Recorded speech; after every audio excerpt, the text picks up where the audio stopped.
마가복음 13장 24절로 37절까지 말씀입니다. 13장 24절에서 37절까지 배가 빨리 봉독해 올리겠습니다.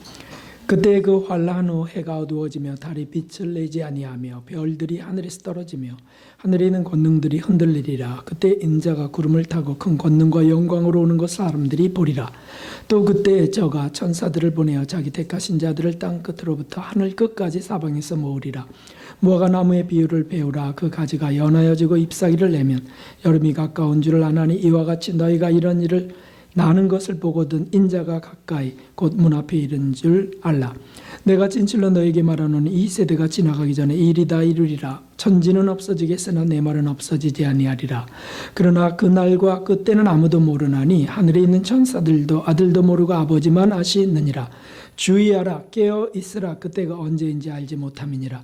가령 사람이 집을 떠나 타국으로 갈 때 그 종들에게 고난을 주어 각각 사물을 맡기며 문지기에게 깨어 있으라 명한과 같으니 그러므로 깨어 있으라. 집주인이 언제 올는지 혹 저물 때이든지 밤중일는지 다굴 때이든지 새벽일는지 너희가 알지 못함이라. 그가 호련히 와서 너희의 자는 것을 보지 않도록 하라. 함께 깨어 있으라. 내가 너희에게 하는 이 말이 모든 사람에게 하는 말이니라 하시니라. 아멘. 아멘. 할렐루야. 하나님의 풍성한 은혜와 사랑이 오늘 여기 모이신 모든 분들 위해 임하시기를 주님의 이름으로 기원합니다. 우리 여러분들과 예수님을 더 사랑하고 오실 예수님을 더 대망합시다. 이렇게 축복하겠습니다. 예수님을 더 사랑하고 오실 예수님을 더 대망합시다. 네. 지금 우리는 대림절을 보내고 있습니다. 예수님이 동정녀 마리아에게서 성탄하신 것을 기념하면서 또 다시 오실 예수님 그 재림주를 우리가 대망하고 준비하는 시간을 갖고 있는 겁니다. 그런데 잘 준비하지 못해서 송구한 마음들도 일어나죠. 참 부끄럽고 죄송합니다. 그래서 회개를 하게 됩니다. 저는 어찌되었던 물론 잘 살아서 회개할 일 없이 살면 참 감사한 일이지만 어찌되었든 회개할 것이 떠오르는 사람들은 복된 분들이라 저는 믿습니다. 그건 성경 그대로예요. 씻을 것이 없는 사람이 없는데 씻지 않는다면 그것은 얼마나 불행하겠습니까? 그래서 이런 기회 저런 기회를 통해서 이런 사건 저런 사건을 통해서 이런 사람 저런 사람을 통해서 자꾸 내 안에 또 다른 나를 발견하면서 회개할 수 있는 기회를 갖는다면 그것은 복된 거라는 뜻입니다. 우리가 이런 대림절을 기억하면서 또 이런 절기를 지내면서 부담스럽게 자꾸 그런 거 하지 마세요. 이렇게 하면 나는 그냥 병든 죄로 죽겠다는 얘기거든요. 그게 아니고 이런 것 때문에 부끄러워요. 송구합니다. 이런 죄들이 행치 못한 나의 연약한 의지 이런 것들이 깨달아져서 회개할 수 있다면 그건 참 감사한 일 아닌가 하는 뜻입니다. 예수님의 재림은 아예 의식도 못하고 많은 사람들이 그냥 살아갑니다. 하지만 진정한 그리스도의 삶은 아닙니다. 그리스도인의 삶이 아닌 거예요. 왜냐하면 주님이 여러 번 말씀하시고 당부하신 것을 외면하는 것이니까요. 주님이 곧 오신다고 내가 곧 갈 거야 준비해 여러 번 말씀하셨는데 그거를 의식 안 하고 산다? 그러면 잘 준비하고 산다고요? 그것이 아니잖아요. 그냥 바쁘게 살아가는 거예요. 그렇다고 한다면 어쩌면 불법의 삶을 살아가는지도 모릅니다. 법이라고 하는 건 예수님의 말씀 아닙니까? 근데 그것을 염두에도 안 두고 기준도 되지 않는다면 그게 불법이 아닐까요? 그렇습니다, 여러분. 예수님이 말씀하셨습니다. 한번 읽어보겠습니다. 보라, 내가 속히 오리니 이 책의 예언의 말씀을 지키는 자가 복이 있으리라 하더라. 아멘. 요한계시록에 내가 속히 오리라. 그분은 거짓말 하실 수 있는 분이 아니에요. 분명히 속히 오리라고 하셨어요. 그리고 그러기 때문에 이 예언의 말씀을 지키라. 그거 복이 있다. 그대로 믿고 사는 사람은 정말 복이 있는 사람입니다. 그런데 뭐 오시긴 뭘 오세요 하면서 빈정대는 삶이라면 그것 자체가 불법이라는 것입니다.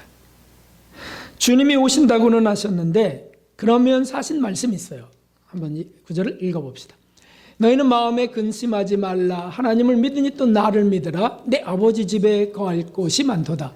그렇지 않으면 너에게 일렀으리라. 내가 너희를 위하여 처소를 예비하러 가노니 가서 너희를 위하여 처소를 예비하면 내가 다시 와서 너희를 내게로 영접하여 나 있는 곳에 너희도 있게 하리라. 아멘.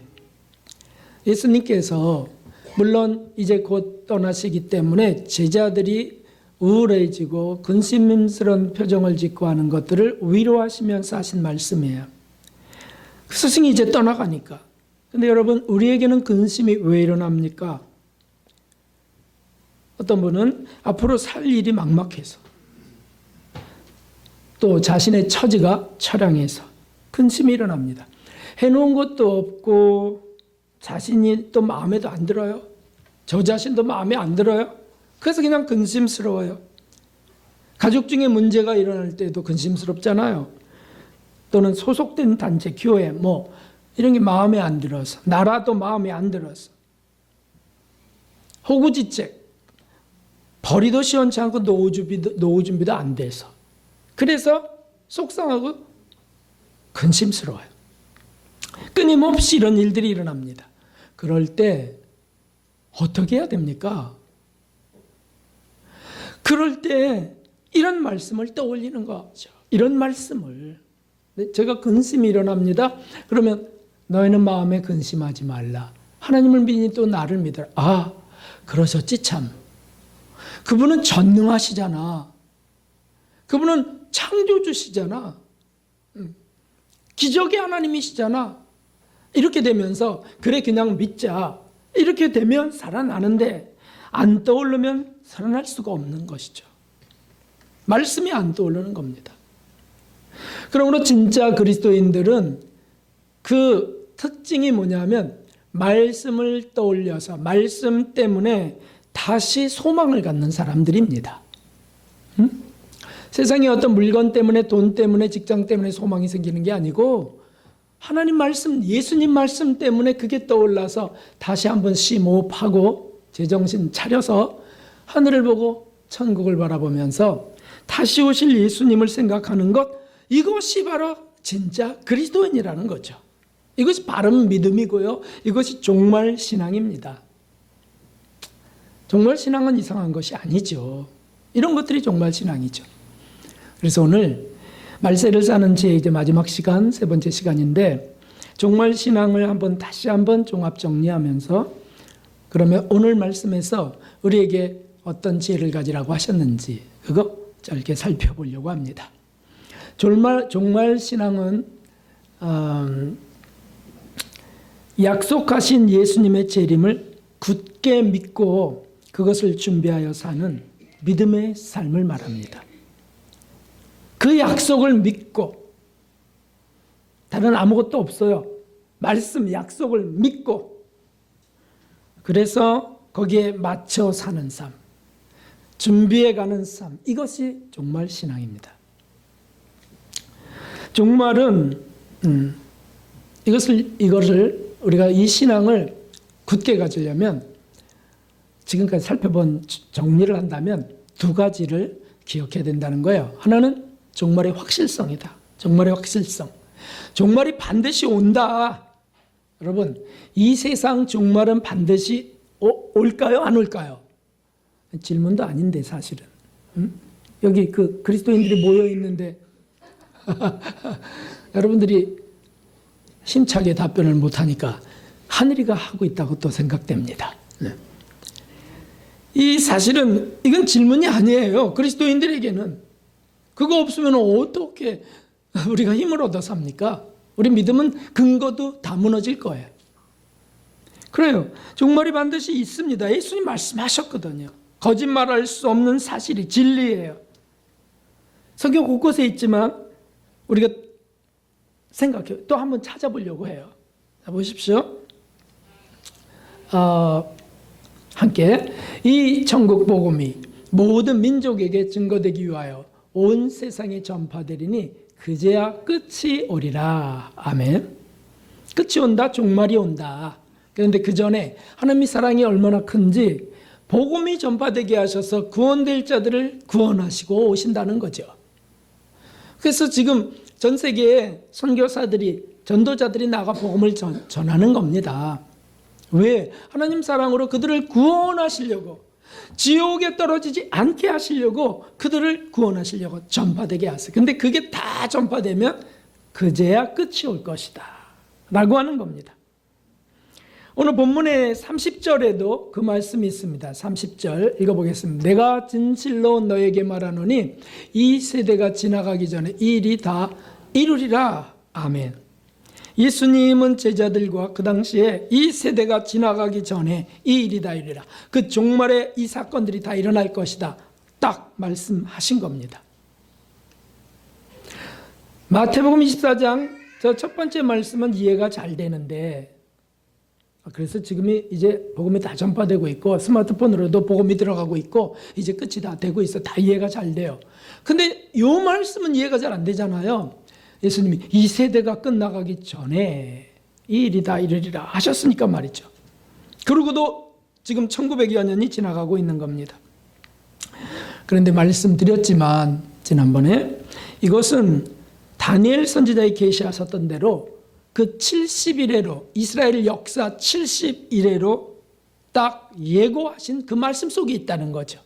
그래서 69일에까지가 구약이고요. 구약시대 지나갔습니다. 그리고 이제 한일에 7년만 남았다. 한일에 구약이 지나가고 예수님 이후에 7년 남았다. 이게 이스라엘의 역사예요. 그걸로 70일로 딱 정하신 거예요. 그래서 그때 예수님을 메시아로 영접했다면 그러면 끝났을 겁니다. 근데 예수님을 영접 안 한 겁니다. 그러므로 이 7년, 유대인들에게 약속된 7년은 중단돼 버린 거잖아요. 유예됐다는 거예요. 집행유예. 그리고 그 사이에 사실 이 70일의 예언 속에 없는 새로운 역사가 일어난 거예요. 그게 뭐냐면 이방인들의 구원이 일어난 것이죠. 왜냐하면 그들이, 우리 이방인들이 예수님을, 유대인들이 버린 이 메시아 예수님을 받아들였으니까 말이죠. 그래서 우리들이 구원되는 역사가 지금 땅끝까지 퍼져가고 있습니다. 그러나 유대인들의 역사 시간은 몇 년 남은 거라고요? 언제든지 초대교회 때부터라도 7년밖에 안 남았다는 뜻이에요. 그래서 예수님이 이 세대가 끝나기 전에, 지나가기 전에 라고 하신 것이죠. 사실 모든 것을 다 아셨지만은 어쨌든 다니엘에게 주신 말씀대로 주님은 똑같은 진리 자체이신 주님이니까 그대로 말씀을 하신 거고요. 지금 유대인들이 독립되어서 1948년에 이스라엘 땅으로 돌아오고 있습니다. 돌아오는 이유는 지난주에 살펴봤지만 그들의 구원을 이루기 위함이세요. 옛 땅으로 고토로 돌아와 그들을 하나도 남김없이 돌아오게 해서 구원시킬 거니까 돌아오고 있습니다. 구원이 가깝습니다. 유대인의. 그렇다는 뜻은 그 시간이 이제 다시 시작되려고 하나 봐. 그 시간 7년이 이제 시작되면 이제 끝이야. 그러니까 지금 이 교회 시대, 이방인들이 구원되는 이 교회 시대는 끝나가고 있구나. 이게 끝나야 대혼란이 일어나는데 유대인들이 들어오고 있으니까 우리 구원이 끝나가고 있어요. 전도하려면 얼른 합시다. 가족들 구원 조금만 있으면 끝나가요. 그러면 뿔뿔이 흩어져야 되고 지옥 떨어져야 됩니다. 예수님을 모른다면. 안타깝잖아요. 그래서 주님은 계속해서 사실은 이방인들의 역사 속에 긴장감을 주셨어요. 어떤 긴장? 이제 곧 끝난다고 하는 사실을. 유대인들에게도요. 아니 온 세계에 이제 곧 끝나. 그러므로 열심을 내야 돼 라고 하는 말씀을 계속 하시는 겁니다. 예수님 당시에도 이 세대가 지나가기 전에는 진실의 말씀이었지만 지금도 진실이라는 뜻이 바로 여기에 있습니다. 7년 남았구나. 유대인들의 역사가. 그리고 또 하나, 개인적 종말은 항상 우리 세대에 끝나는 거 아니에요? 아닌가요? 몇 세대씩 살아가는 분 계신가요? 아닙니다. 우리 세대에 끝나요. 우리의 일생은. 그러면 주님 앞에 서야 됩니다. 심판 앞에 서야 되고요. 그건 영계에 오시는 예수님과 똑같아요. 영계에서 주님을 만나야 돼요. 그러므로 저 말씀은 진리 중에 진리죠. 이 세대가 지나가기 전에. 왜 이렇게 역사가 이루어지게 하셨을까요? 그렇죠. 언제나 너의 생애 속에 일어날 그 일이니 준비하라는 거잖아요. 준비하라. 자, 성경에 이 확실한 말씀을 얼마나 강조했는지 한번 보십시오. 계속 읽어갑니다. 시작. 예수 그리스도의 계시라. 이는 하나님이 그에게 주사 반드시 속히 될 일을 그 종들에게 보이시려고 그 천사를 그 종 요한에게 보내어 지시하신 것이라. 그래서 계시록을 쓰게 하셨고, 시작. 또 그가 내게 말하기를 이 말은 신실하고 참된지라. 주 곧 선지자들의 영이 하나님이 그의 종들에게 결코 속히 될 일을 보이시려고 그의 천사를 보내셨도다. 계시록 1장 끝장 22장에 동일하게 있는 말씀이 속히 될 일입니다. 곧 이루어질 거다. 그럼 우리가 순진한 믿음으로 아멘, 속히 이루어질 거예요. 심판과 재림 속히 이루어질 거예요. 이렇게 살아가는 것이 진짜 믿음이 아니겠습니까? 아유, 계시록 같은 거 보지 마세요. 그거 잘못하면 큰일 납니다. 하는 게 진실한 신앙일까요? 정말이요? 이단들이 정말 잘 외치는데 그렇게 하지 말고 오늘 하루를 살아도 사과나무를 심으면 되잖아요. 뭐 성경에도 없는 그런 말하는 사람들이 있어요. 그것도 성경 밖에 있습니다. 성경 안에는 속히 오신다고 했습니다. 그러므로 늘 재림을 준비해야 됩니다. 적어도 말은 그렇게 해야 되잖아요. 입은 삐뚤어져도. 또 보겠습니다. 저것만 있는 것이 아닙니다. 넘겨주실까요? 네, 제가 함께. 보라, 내가 속히 오리니 내가 줄 상이 내게 있어 각 사람에게 그 일한 대로 갚아주리라. 여기는 행한 대로 갚아주신다는 걸 하나 더 붙이셨어요. 내가 속히 와서 네가 그동안 날 위하여 수고하고 애썼던 신앙생활 내가 갚아줄 거야.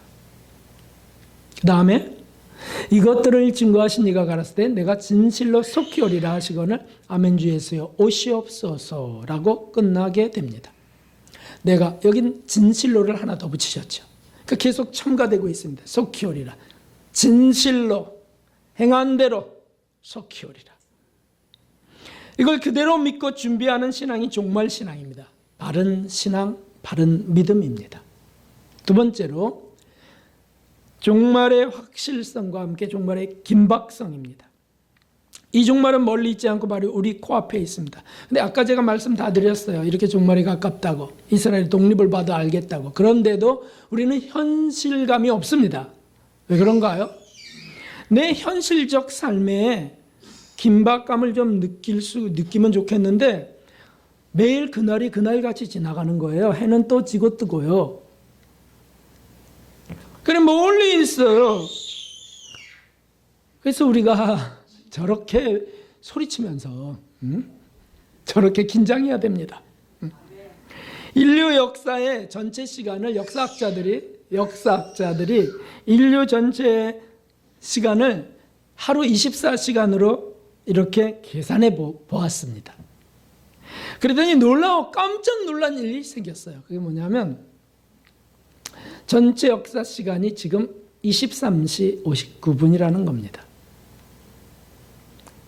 몇십 년 전에는 58분이었나? 잘 모르겠어요. 그런데 59분이에요. 지금 뭐가 남았냐 하면은 초침만 가고 있다는 거예요. 초침.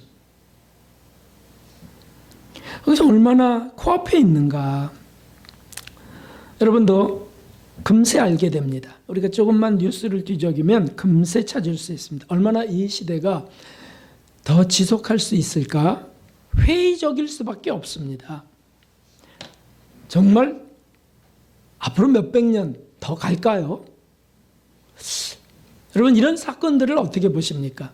이 지구상에 바다, 땅, 공기 할 것 없이 가득 찬 공해. 이걸 어떻게 하죠? 파괴되는 오존층을 누가 붙들어맬 수 있나요? 그로 인한 기상 이변들을 막을 수 있나요? 점점 더 그게 심해지고 있어요.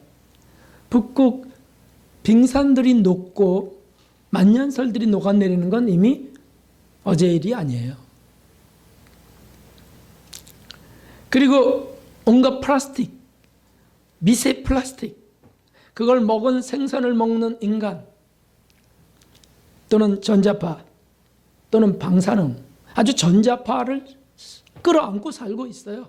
지금 어떤 이상들이 일어날지 예측하는 사람들은 앞으로 불임의 시대가 도달한다는 거예요. 불임의 시대. 생산할 수 없다는, 그러면 이제 멸종하는 거죠. 유전자 조작식품, 변형식품들, 그것도 마찬가지입니다. 유전자 변형식품이 결코 좋을 수 없죠. 하나님의 창조 세계를 거역하는, 그것도 약물로 변형시키는, 이게 어떻게 좋겠습니까? 그리고 동성애, 하나님이 성 분리를 시켜놨는데 그 분리를 믹서해서 자신이 만들어내는 것, 도전이죠. 불륜 또는 짐승과 간음을 저지르는 것, 성경에 예고된 것들이 지금 다 벌어지고 있습니다. 그 도덕적 타락들, 정치는 너무너무 혼란스럽습니다. 때로는 잔악하기도 합니다. 세계 공조, 이기주의, 자국우선주의가요, 지금 흙탕물처럼, 정말 홍수날 그 화수구에서 올라오는 흙탕물처럼 일어나고 있습니다. 너무 이기적이에요. 남의 나라는 죽든 말든 상관없고요. 세계 환율이 어떻게 되든 상관없어요. 주가가 어떻게 상관없고요. 그냥 내 나라가 돈을 더 많이 벌어야 된다는 거예요. 거대 세력으로 인하여 점점 더 히틀러처럼 거대 세력들이 형성되고 있습니다. 종교에는 WCC가 있지만 막강한 전 세계 파워 브레인 그룹들이 생겨나고 있습니다. 그래서 그들이 배후 조정 역사한다고 하는 것들을 공경연히 알고 있어요. 아주 강력한 파워 세력들로 등장하고 있는 거예요. 똑똑한 사람들. 그들은요, 누가 얘기했듯이 사람들을 노예로 생각하거나 개나 돼지로 생각한다는 거예요. 그래서 그냥 먹여주면 된다는 거예요. 생존하게 하고 생육하고 번식하게 하면 된다는 거예요. 정말 끔찍한 일 아닙니까? 공상과학 소설이라고요? 아니요, 이 시대에 일어나고 있는 일들이에요. 그래서 AI나 로봇들 있잖아요. 로봇들. 인조인간들이 만들어지고 있습니다. 장기들 집어넣고 있습니다. CCTV 감시망. 앞으로의 전쟁은요, 공해와의 전쟁. 그거는 좀 추상적이잖아요. 앞으로의 전쟁은 인조인간 AI와의 전쟁이래요. 그건 예고했습니다. 감시망, 얼마나 감시당하고 있는지 다 알고 있습니다. 우리 이메일이요, 다 해킹당하고 있습니다. 베리칩 같은 생체 정보. 그래서 우주 탈출 계획들을 과학자들이 세우고 있습니다. 왜 우주 연구한다고요? 우주를 연구한다고 표현하죠? 사실은 배우의 복선의 탈출 계획이라는 거예요. 탈출 계획. 지구가 이제 망하게 될 텐데 탈출 계획. 짐승도 자기 처소가 이제 망할 거라는 거 짐승도 알아요. 그래서 탈출하는 거죠. 쥐도 탈출해, 지진을 알면 뱀도 탈출해, 박쥐도 탈출해, 탈출한다고요. 사람이 왜 탈출 못하겠습니까? 탈출하려고 한다는 거예요. 우주기지. 여러분, 이런 모든 사실들은 추상적이지 않습니다. 구체적입니다. 이것이 바로 우리 지금 지구의 위기 상황인데 이것이 저 코너에 있는 게 아니에요. 예전에는 뭐 around 코너 해갖고서 주님의 재림은 저 동구바 코너에 있었는데 지금은 문 앞에 있습니다. 문 닫고 우리는 집안에서 안전하다 하고 살고 있습니다. 그래서 이 말세를 사는 지혜는 그럼 무엇인가? 지금까지 2주 동안 말씀드렸고 이 마지막 3주째 이 본문 말씀을 중심으로 본다면 딱 하나로 우리는 요약할 수 있습니다. 그것은 뭐냐면 깨어 있으라는 겁니다. 깨어 있으라. 주님이 오셔서 자는 것을 보지 않도록 가라. 35절, 37절에 그 말씀이 있습니다. 쭉 그날과 그때는 아무도 모르고, 그러니까 주의하라, 깨어 있으라. 그때가 언제인지, 주인이 언제 오시는지 깨어 있으라 라고 하는 말씀입니다.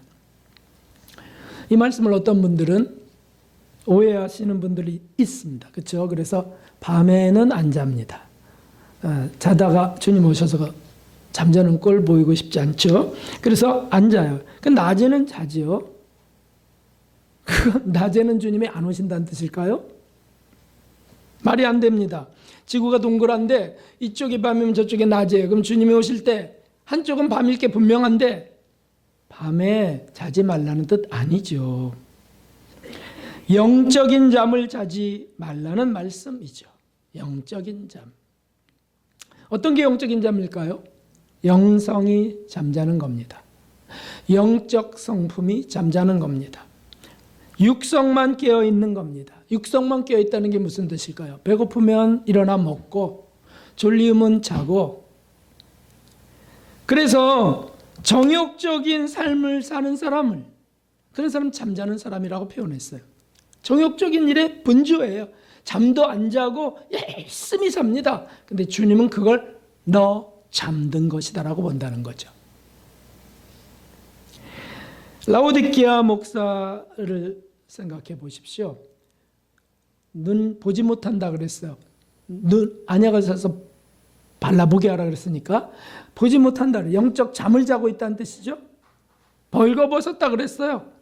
흰옷을 준비하지 못하고. 그러니까 뭡니까? 욕심스럽게 사나. 그러나 영적으로 깨어있지 못한 사람이죠. 목사인데도 그렇다는 거예요. 등불 꺼트린 5 처녀, 그게 바로 그거잖아요. 준비가 안 돼 있는 겁니다. 그분들이 신부가 밤중에 오는데 등불을 켜지 못하는, 기름이 없어서 말씀드렸고요. 그래서 제가 그럼 저는 뭘까? 저는요, 라오디게아 교회 사자도 아닌 것 같고, 그렇다고 열심히 목회도 하고 진리도 열심히 증거해서 이단도 몰아냈던 에베소 교회 사자도 아닌 것 같아요. 그렇게 열심히 목회 못해요. 그런데 돌아보니까 물론 아니에요. 왜냐하면 라오디게아 교회 사자, 그건 교회나 크게 했지. 전 교회도 크지 않죠. 열심히 목회도 못하죠. 그러니까 박상태 목사야, 너는 라오디게아 사자도 아니고 에베소 교회 사자도 아니다. 맞아요, 주님, 맞아요. 그런데 그러면 책망받은 그런 교회 목사는 아니구나, 이렇게 또 빠져나갈 수 있잖아요.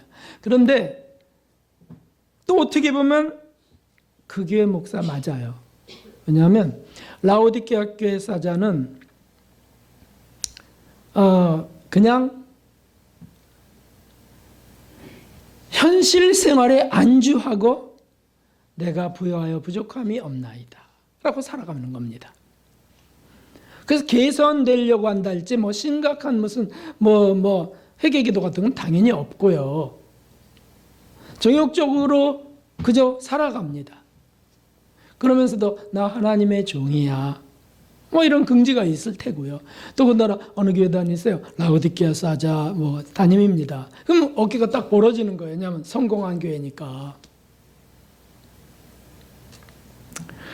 그런데 우리 교회가 그렇게 부흥된 교회가 아닌데, 저는 마음은 그렇게 되고 있는 것 같아요. 뭔가 느슨해지는 거예요. 이 정도면 됐지. 한 달 살아가잖아. 그냥 또 그렇게 영성 훈련 강화, 그냥 그렇게 그냥 살아가다 갑시다. 이렇게 되면 똑같은 거죠. 열심히 살지도 않는다면. 근데 또 제가 이제 증거는 또 열심히 한단 말입니다. 증거. 어느 곳에도 증거 해달라 그러면 그냥 무조건 달려가 증거한다고요. 그래서 에베소 교회 사자 같기도 한데 처음 사랑을 잃어버렸도다. 그 처음 사랑을 찾아라 한 거 보니까 맞아, 나 나 에베소 교회 사자 맞네. 처음 사랑을 잃어버린 거예요. 그래서 제가 자꾸 꼭 그 공무원들의 복지부동 아시죠? 한 자리에 앉으면 그저 뭐 연구도 안 하고 그냥 문제 안 일으키면 되는 거예요. 그냥 나중에 연금 나올 때까지 버티는 거예요. 야, 이거 이렇게 되려고 하나? 그런 생각이 들면 우울해져 버리는 거예요, 제가. 그러다가 이제 골치 아픈 일이 생겨. 골치 아픈 일이 뭐 성도님 중에 아니면 뭐 어디에 이래. 어쨌든 골치 아픈 일이 생겨. 스트레스 받습니다. 그러면 조금만 더 버티자. 조금만 더. 어? 조금만 더 버텨. 누가 떠난다고 하면 에이, 될 대로 되라. 나도 떠나면 되지. 이런 무책임한 생각들 일어나고요. 강팍한 마음도 일어나고요. 이러는 거예요. 깨어있는 게 아니었어요. 제가 다시 산기도를 시작했는데 산에 가서 기도하는데 야, 참 정말 죄송하더라고요. 딱 이제 다시 올라가서 딱 앉았는데 정말 죄송하다. 이렇게 기도가 되는 거예요. 주님 어쩌면 좋습니까? 어떻게 해야 합니까? 응? 정말 속상합니다. 정말 죄송합니다, 주님. 이런 기도만 계속 나오네요. 그래서 회개하고 탄식하고 그래도 다시 불러주신 거, 다시 은혜 주신 거, 다시 의지를 바라게 하신 거 감사기도도 나왔지만 참 막 그 짓눌리는 거 있잖아요. 그런데 절망적이고 비관적이지는 않더라고요. 이상하게. 그게 뭐냐면 지금 어쨌든 회개하고 있잖아. 분명히 제가 회개했거든요. 회개하고 있어요. 왜 회개했어요? 이대로는 안 되겠다라고 하는 자각심 때문이죠. 죄인식.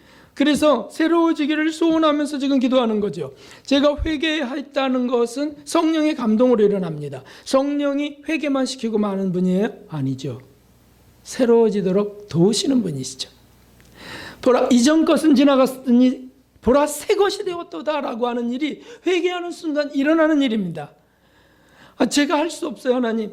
그래서 주님의 도우심을 빌면서 주님 저 살려주세요. 그래도 그냥 죽도록 안 하시고 이렇게 부르신 거 감사합니다. 이런 기도로 끝을 맺는 겁니다. 다시 기쁨이 들어오고요. 나 아직 안 죽었구나. 타이밍이 절묘하네요. 여러분, 만일 제가 그런 어떤 몸부림 또는 그런 어떤 반전 같은 거를 꿈꾸지 않고 그렇게 안 일어나면요, 무슨 일이 일어날까요? 어떻게 될까요? 아무것도 안 하면서 기도하자는 기도하고 뭐 잠깐 뭐 하면 뭐 하고 아무것도 안 하면서 자기 아무것도 안 해요. 그런데 그냥 기도하면 기도, 찬양은 찬양, 뭐 저 같으면 설교는 설교, 인도 찬양은 찬양, 인도 뭐 이렇게 아무것도 안 해요. 그냥 그것만 해. 그것만. 그것은 깨어있는 삶이 아닙니다. 그것은 매너리즘에 빠져가는 삶입니다. 그냥 넋두리 하듯이 중언부언하는 일은 당연지사로 다가오고요. 뭐 피곤하게 뭘 또 일을 만들어. 피곤하게. 개선에 대한 기도가 올라가지 않는다면 회개도 진실한 회개는 아닙니다. 회개는 성령이 일으키세요. 성령이 일으키시는 회개는 열매를 맺도록 일으켜 가십니다. 열매까지 원하시는 게 성령 하나님이세요.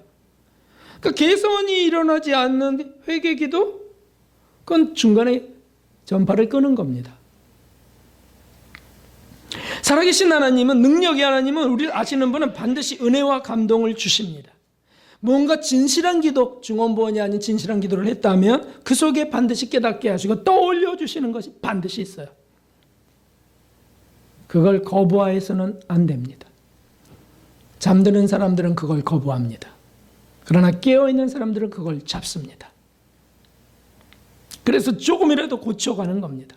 더 은혜를 달라 그러고 몸은 움직여가는 거죠. 몸은. 기도하고 맨날 기도하고 똑같아. 기도하고 똑같아. 회개가 안 된 거고요. 기도가 안 올라간 것이죠. 그래서 우리가 회개 기도가 일어나면 기뻐야 되는 거야. 진짜 회개 기도, 진짜 눈물이 터졌다면 진짜 기뻐야 된다는 거라고. 하나님 버리지 않으셨군요. 저를 아직도 기대하시는군요. 감격스러운 거 아니겠어요? 자, 여러분, 왜 자꾸 제가 몸 얘기를 할까요? 성경이 있기 때문입니다. 보십시오. 함께 읽어보겠습니다. 그러므로 형제들아, 내가 하나님의 모든 자비하심으로 너희를 권하노니 너희 몸을 하나님이 기뻐하시는 거룩한 산제사로 드리라. 이는 너희의 드릴 영적 예배니라. 유명한 말씀이에요. 산제사로 드리라. 몸을 드리라 그랬어요. 너 마음을 드리라 그렇게 안 하셨어. 몸을 드리라.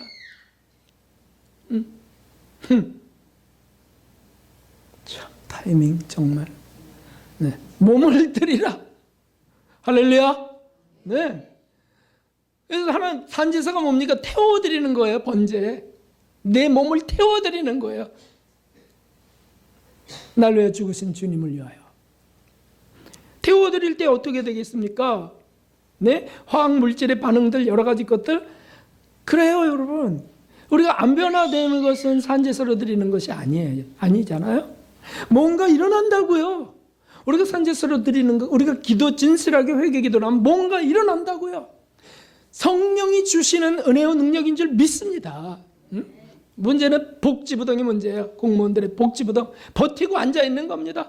일어나야 되는데 앉아있는 겁니다. 목사도 성도님들도. 몸을 움직여 산제사로 드리는 것이 영적 예배입니다. 깨어있는 삶의 시작입니다. 그래서 그 다음 말씀이 이것입니다. 너희는 이 세대를 본받지 말고. 자, 이제 앞에 것과 연결하면 이 세대가 무슨 세대냐 하면 산제사를 안 드리는 세대예요. 가만히 있는 세대라는 말이에요. 그리고는 새롭게 안 되는 세대. 새롭게 안 되려고 해. 저 자꾸 부담 주지 마세요. 새롭게 되고 싶지 않아요. 돼도 때가 될 때 될 테니까 푸시하지 마세요. 그동안에는 죽은 삶입니다. 그때 주님 오시면 하늘나라 갈 수 없습니다. 그러니까 막 계속해서 주님 새로워지길 원합니다. 주님 새롭게 만들어주세요. 이 기도를 하고 기도만 또 한다고요? 주님 막 회개 기도하면서 떠올려 주시는 성령님 살아계신 분이세요? 반드시 떠올려 주시는데 그거는 좀 어려운데요. 아니 다른 거요. 그것도 부담스러운데요. 다른 거요. 이렇게 기도를 편식하는 사람들도 있죠. 성령의 은혜를 편식. 자기가 좋아하는 음식만 골라 먹어요. 그러니 무슨 깨어있는 삶이 되겠습니까? 그렇습니다. 제 속에도 일어나는 일이 여러분에게도 있습니다. 그래서 몸을 산제사 드리는 거 일단 본받지 않는 거. 이 세대에 같이 안 하는 겁니다. 편하게 그저 안전, 안락 이런 걸 추구하지 않는 거예요. 그리고 새롭게 변화를 받는 거. 저 변화되지 않으면 의미 없습니다. 하나님. 적어도 이렇게 기도하는 거죠. 하나님, 저 이제 내년에 변화되지 않으면 저 의미 없어요. 올해 데려가세요, 그냥. 하나님의 선하시고 기뻐하시고 온전하신 뜻이 무엇인지 분별하는 것. 이게 지혜 아니겠습니까? 하나님의 말씀을 사는 지혜를 주시옵소서. 그래, 이렇게 몸을 먼저 드려. 그리고 회개가 일어나는 것들, 그런 것들 자꾸 감동 주시는 대로 회개하고 움직여야지. 이것입니다. 영적으로 깨어있는 것은 그냥 세상적이거나 정욕적이거나 태만한 신앙생활을 말하는 것이 아닙니다. 그걸 문제시 삼는 것입니다. 하나님, 나에게 이런 문제가 있어요. 남들이 자꾸 문제라 그러는데 전 문제가 아니거들랑요. 이렇게 하는 게 아니죠. 문제라고 자꾸 하면 문제인 거 아닐까요? 맞잖아요.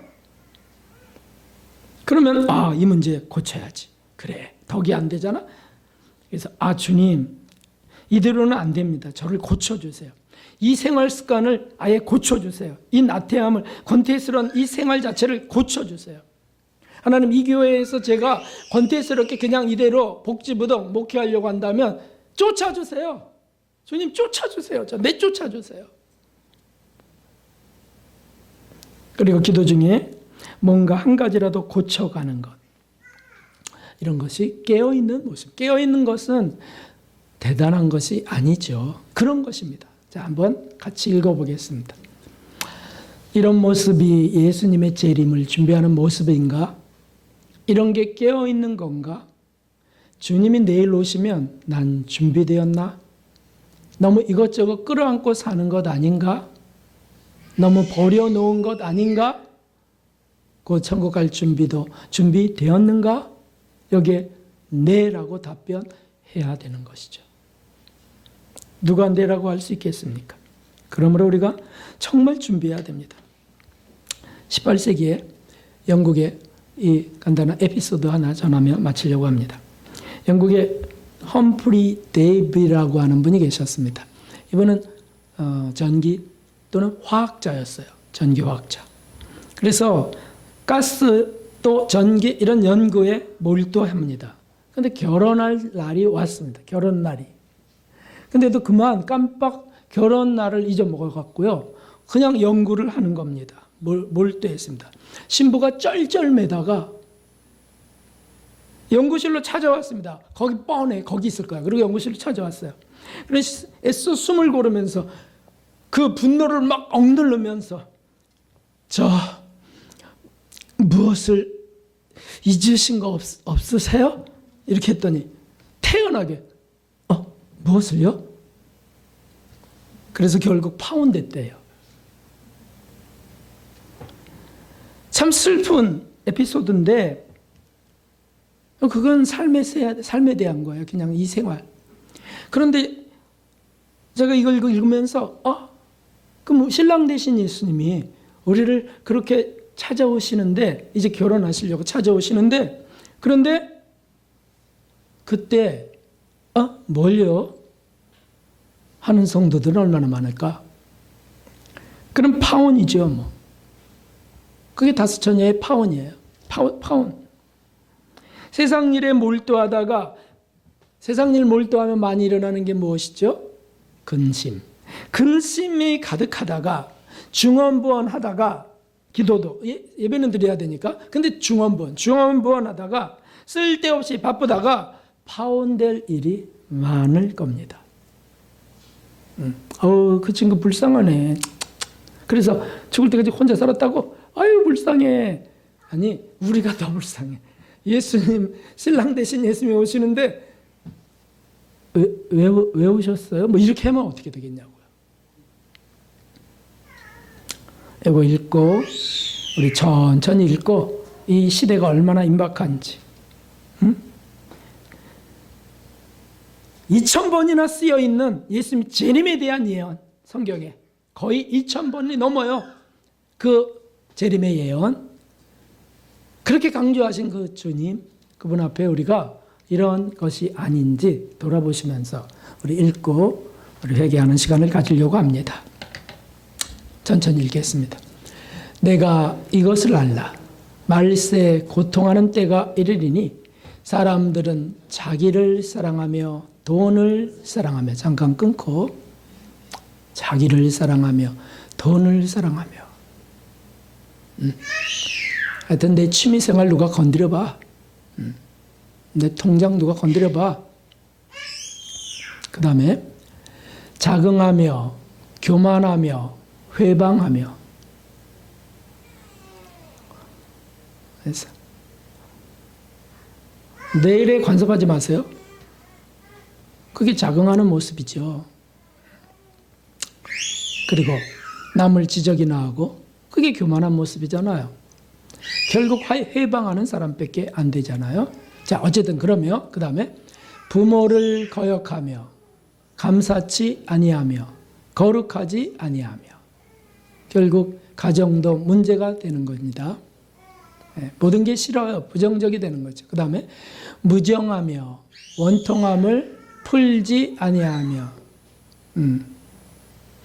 무정하며 원통함을 풀지 아니하며, 맺히면 맺힌 대로 그냥 복수심만 품고 있는 것.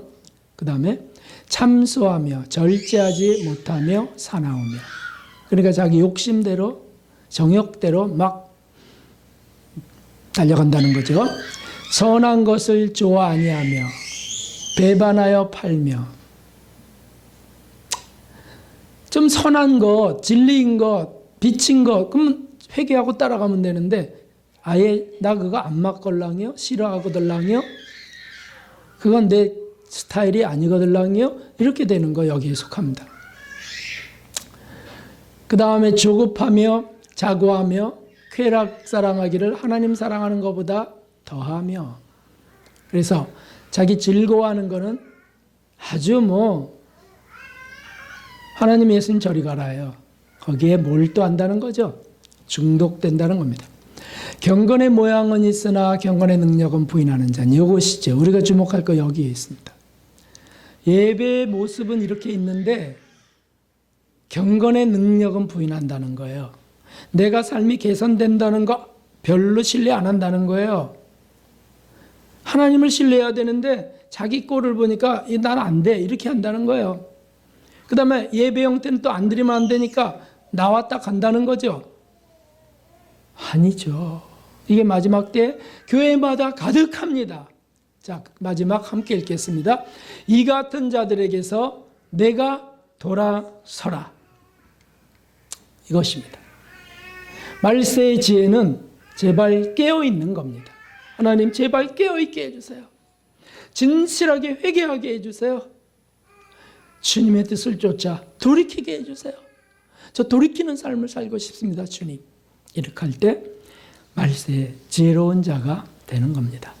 그렇게 가시는 저와 여러분 되시기를, 하나라도 고쳐가는 저와 여러분 되시길 주님의 이름으로 축원합니다. 163장 부르고 우리 회개 기도하겠습니다. 그리고 교회들을 위해서도 기도합시다.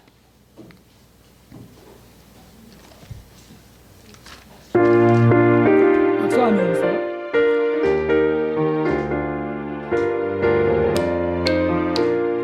언제 주님 다시 오실지 없으니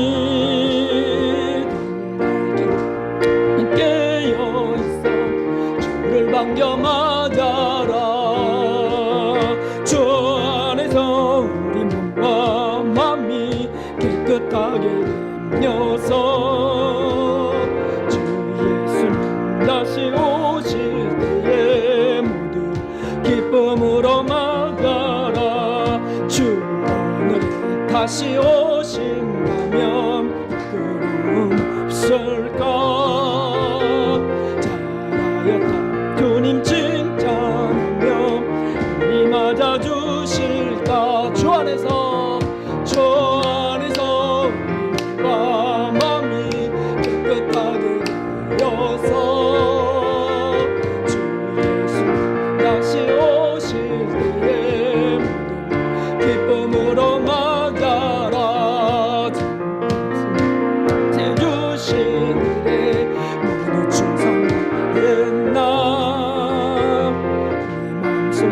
왁슨 넘칠 때에 영원한 식 없겠네.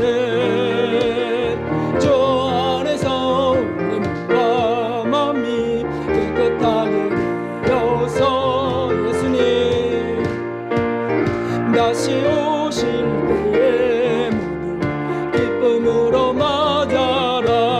주 예수님 언제 오실는지 늘 깨어서 눈이 맞는 순도 주의 영광 보겠네. 주 안에서 우리 몸과 마음이 깨끗하게 되어서 주 예수님 다시 오실 때에 모두 기쁨으로 우리 주님 한번 부르고 회개하며 간구하겠습니다.